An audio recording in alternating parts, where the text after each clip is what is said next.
श्री नित्यानंद प्रभु की जय। श्री कृष्णदास कविराज गोस्वामी कहते हैं, सर्व अवतारी कृष्ण स्वयं भगवान, ताहार द्वितीय देह श्री बलराम। समस्त अवतारों के स्रोत भगवान श्री कृष्ण जब अपना विस्तार करते हैं तो उनका पहला विस्तार है श्री बलराम जी। और आगे कविराज गोस्वामी कहते हैं, सेई कृष्ण नवद्वीपे श्री चैतन्य चंद्र, सेई बलराम संगे श्री नित्यानंद। और वही कृष्ण नवद्वीप में श्री चैतन्य चंद्र के रूप में भक्ति आंदोलन का प्रचार प्रसार करने के लिए, पतितों पर अपना उद्धार करने के लिए पतित पावन श्री चैतन्य महाप्रभु अवतार लेते हैं। और उनके संगी स्वयं बलराम जी नवद्वीप में श्री नित्यानंद प्रभु के रूप में अवतार लेते हैं। सांगो पांगास्त्र पार्षदम, अपने पार्षदों में सबसे प्रमुख पार्षद श्री बलराम जी जो कि नित्यानंद प्रभु हैं, उनके साथ चैतन्य महाप्रभु कलयुग में सबसे दयालु और सबसे कृपालु अवतार बनकर उन्होंने हमें कृष्ण भक्ति प्रदान करी है। नित्यानंद प्रभु का जन्म एक चक्र धाम में हुआ। ये एक चक्र धाम एक चक्र इसलिए कहलाता है चूँकि श्री गौरचंद्र चैतन्य महाप्रभु जो कि 5000 वर्ष पूर्व द्वापर युग में जब भगवान श्री कृष्ण स्वयं बनकर आए थे, उन्होंने भगवान कृष्ण ने यह प्रतिज्ञा ली थी कि वे कुरुक्षेत्र युद्ध में किसी प्रकार का शस्त्र नहीं उठाएंगे। लेकिन जब उन्होंने अर्जुन को बचाने के लिए भीष्म पितामह के सामने वो चक्र उठाया, भीष्म पितामह अपने आप को बहुत ही कृतज्ञ महसूस करते हैं, अनुभव करते हैं और भगवान के गुणगान में उन्होंने प्रार्थनाएं गाई। भीष्म पितामह की प्रार्थनाएं सुनकर और उनसे प्रसन्न होकर भगवान श्री कृष्ण ने उस चक्र को वहाँ से फेंका और ये चक्र जा गिरा बांग्लादेश के इस जगह पर जो आज कहलाता है एक चक्र धाम। एक मतलब एक और चक्र मतलब व्हील, पहिया।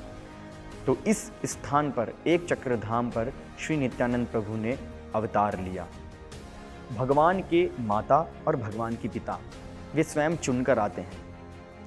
मनुष्य इस संसार में स्वयं से अपने माता और पिता को नहीं चुन सकता, लेकिन शास्त्रों के अनुसार बताया गया है बलराम जी जब नित्यानंद प्रभु के रूप में कलयुग में चैतन्य लीला में आते हैं तो 1474 ईस्वी में एक चक्रग्राम में उन्होंने हड़ाई ओझा और पद्मावती देवी के यहाँ पर पुत्र के रूप में जन्म लिया।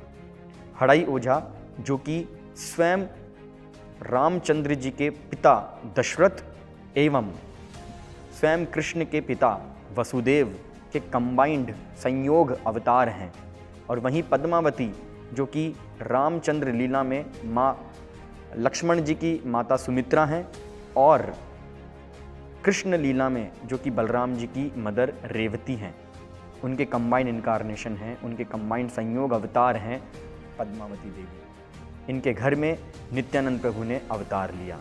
कृष्णदास कविराज गोस्वामी कहते हैं कि भगवान कृष्ण और बलराम में कोई अंतर नहीं, नित्यानंद प्रभु चैतन्य महाप्रभु में कोई अंतर नहीं, लेकिन अंतर है तो इनके रंग में, अंतर है तो इनके भाव में, किस भाव में ये आते हैं।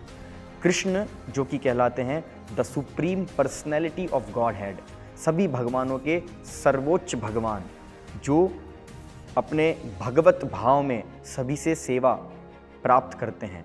एकलह ईश्वर कृष्णा आर सब भृत्या। और वहीं भगवान को सेवा करने में जो सबसे एक्सपर्ट हैं वे स्वयं भगवान ही हैं जो अपना विस्तार करते हैं बलराम जी में। और जो बलराम जी है वे भी हैं the supreme personality of God head, way supreme भगवान जो भगवान कृष्ण को सेवा देने में सर्वोच्च हैं। यही बलराम साथ ही साथ कृष्ण के समान उतने ही शक्तिशाली, उतने ही ऐश्वर्यवान हैं, लेकिन उनका जो रंग है वह है श्वेत। तो श्री बलराम जो कि नित्यानंद प्रभु हैं चैतन्य लीला में भगवत प्रचार के लिए अवतार लिए और उन्होंने जघाई और मधाई जैसे महान से महान पापियों को भी उद्धार करके उन्हें कृष्ण प्रेम से अवगत कराया। तो आइए नित्यानंद प्रभु के चरणों में हम प्रणाम करें और उनसे प्रार्थना करें कि वे हमें अपने चरणों में स्वीकार करें। श्री नित्यानंद प्रभु की जय।